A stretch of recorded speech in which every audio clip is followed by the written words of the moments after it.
हाम्रो शरीरमा एउटा अदृश्य घडी छ जसलाई वैज्ञानिकहरूले सर्केडियन रिदम भन्छन् र यसलाई बडी क्लक पनि भनिन्छ। यो घडीले 24 घण्टामा हाम्रो सुत्ने र जाग्ने समय, खाना पचाउने क्षमता, ऊर्जा स्तर र मानसिक अवस्था नियन्त्रित गर्छ।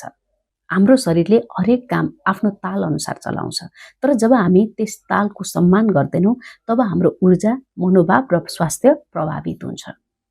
अब प्रश्न उठ्छ, यो बडी क्लक किन यति महत्त्वपूर्ण छ? सबैभन्दा पहिला यसले हाम्रो निन्द्रा सुधार्छ। बिहान उठ्दा ताजा महसुस हुन्छ र राति गहिरो निन्द्रा आउँछ। र अर्को, पाचन प्रणालीले ठिकसँग काम गर्छ। खाना सही समयमा पच्छ र शरीरलाई आवश्यक ऊर्जा मिल्छ। त्यति मात्र होइन, मानसिक स्वास्थ्यमा पनि प्रभाव पार्छ। शरीरको रिदम ठिक हुँदा तनाव कम हुन्छ र मन शान्त रहन्छ। साथै रोग प्रतिरोधात्मक क्षमता पनि बलियो हुन्छ र अन्त्यमा कोर्टिसोल र मेलाटोनिन जस्ता हर्मोनहरू सन्तुलित रहन्छन्, जसले सुत्न र जाग्न मद्दत गर्छ। अब कुरा गरौँ हाम्रो शरीरको प्राकृतिक घडी कसरी स्वस्थ राख्ने। हाम्रो शरीरको प्राकृतिक घडी प्रकाश, समय र नियमितताबाट चल्छ। त्यसैले बिहान उठेपछि केही समय घाममा बस्नुहोस्। बिहानको उज्यालोले मस्तिष्कलाई दिन सुरु भएको सङ्केत दिन्छ र बडी क्लक रिसेट हुन्छ।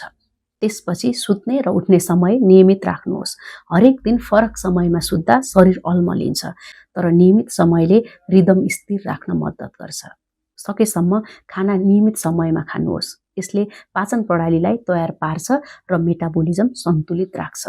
राति सुत्नु अघि फोन र ल्यापटपको तेज उज्यालो कम गर्नुहोस्। ब्लू लाइटले शरीरलाई अझै दिन बाँकी छ भन्ने सङ्केत दिन सक्छ, जसले मेलाटोनिन उत्पादन घटाउँछ र निन्द्रा ढिलो गराउँछ। दिउँसो छोटो र हल्का विश्राम लिनुहोस्। धेरै लामो सुत्दा रातिको निन्द्रा बिगार्न सक्छ। बडी क्लक हाम्रो शरीरको नेचुरल गाइड हो। यसको तालसँग मिल्दा जीवन पनि सन्तुलित बन्छ।